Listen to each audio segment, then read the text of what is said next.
بسم اللہ الرحمن الرحیم الحمد للہ رب العالمین وصلی اللہ علی رسول اللہ محمد المصطفیٰ وآلہ الطیبین الطاہرین وبہم نتولی ومن اعدائہم نتبرأ الی اللہ۔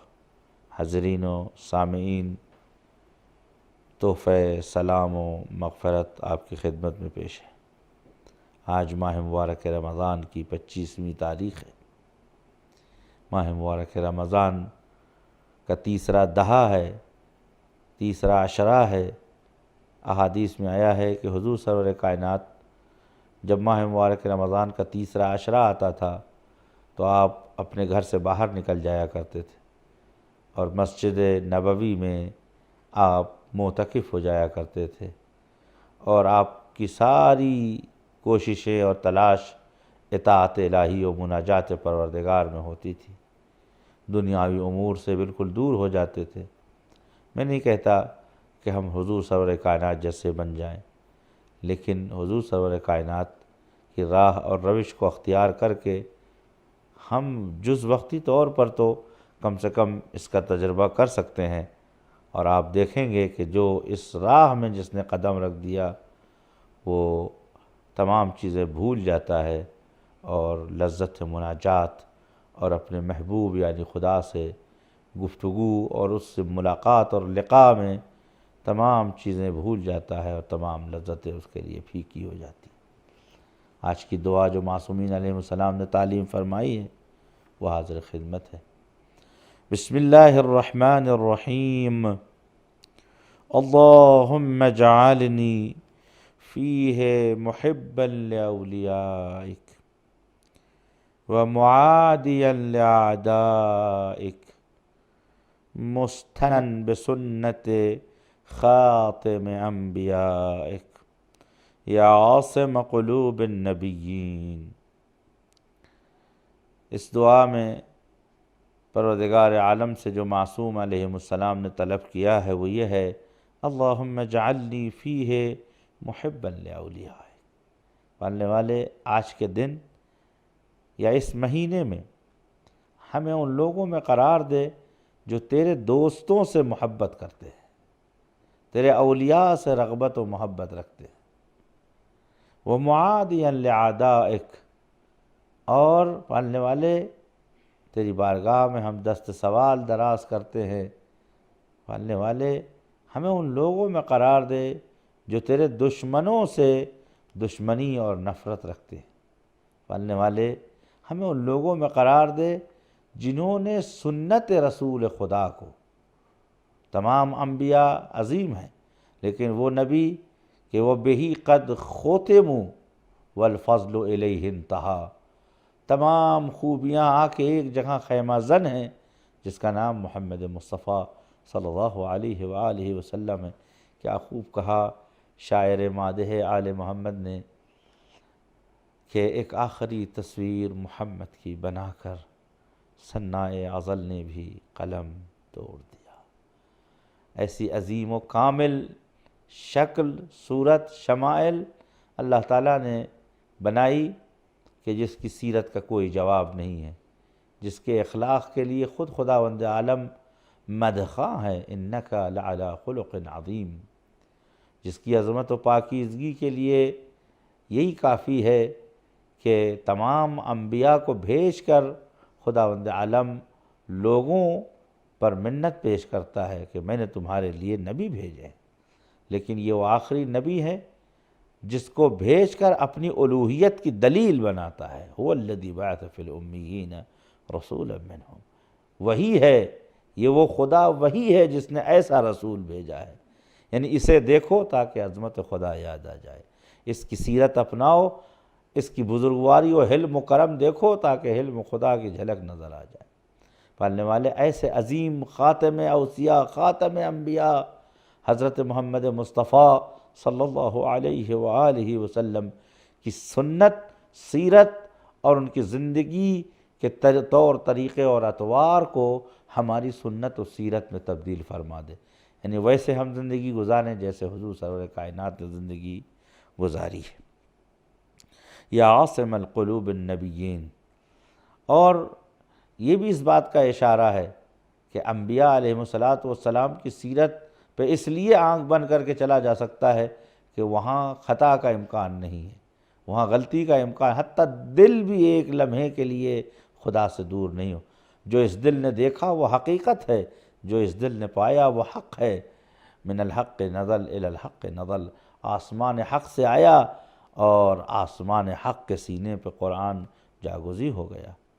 عزیزوں، یا عاصم قلوب النبیین، ایسے خدا کو ہم واسطہ دے کے پکار رہے ہیں جو نبیوں کے دلوں کی حفاظت کرتا ہے اور ان دلوں کے اوپر عصمت کا پہرا لگاتا ہے۔ پالنے والے، چونکہ محبت کا تعلق، نفرت کا تعلق قلب سے ہے اور ایمان کا تعلق بھی قلب سے ہے، اور عمل کا تعلق در واقع بدن سے، جسم و اعضاء و جوارح سے ہے، لیکن عمل اس وقت تک عمل نہیں ہوتا جب تک اس کے اندر نیات نہ ہو۔ انما الاعمال بالنیہ، یا دوسری جگہ پہ آیا ہے کہ المرء یحتمل ما نویٰ، جو نیت اس نے کی، جیسا اس نے بویا ویسے ہی کاٹے گا۔ نیت حقیقت عمل ہے۔ میرے دوستوں عزیزوں، یہ نبی سے محبت، اولیاء کرام سے محبت اسی وقت ممکن ہے جب اس دل میں پاکیزگی ہو، جب اس دل میں محبت ہو۔ خود فرمایا ہے کہ یاد رکھ اے بنی انسان، تیرا دل میرا حرم ہے، میرے حرم میں کسی اور کو نہ ٹھہرا، تیرے اعضاء و جوارح گرچہ میرے اختیار میں ہیں، لیکن ان القلب حرم اللہ، دل اللہ کا حرم ہے۔ ایک دل ہے تو بیچ ایک خریدار کے ہاتھ، یا احمد مرسل یا حیدر کرار کے ہاتھ۔ اس دل کا سودا اس سے نہ کرو، نہ بیوی سے کرو، نہ بچوں سے کرو، نہ اولاد سے کرو، نہ دنیا کے مال سے کرو، نہ دولت سے کرو، نہ کھانے کی چیزیں خوراکیات سے کرو۔ یہ چیزیں بے ارزش و بے اہمیت ہیں۔ دل اسے دو کہ جو دلوں کی حفاظت کرنا جانتا ہے، دل اسے دو کہ جو دلدار واقعی ہے، دل اسے دو کہ جو تمہاری قدر جانتا ہو۔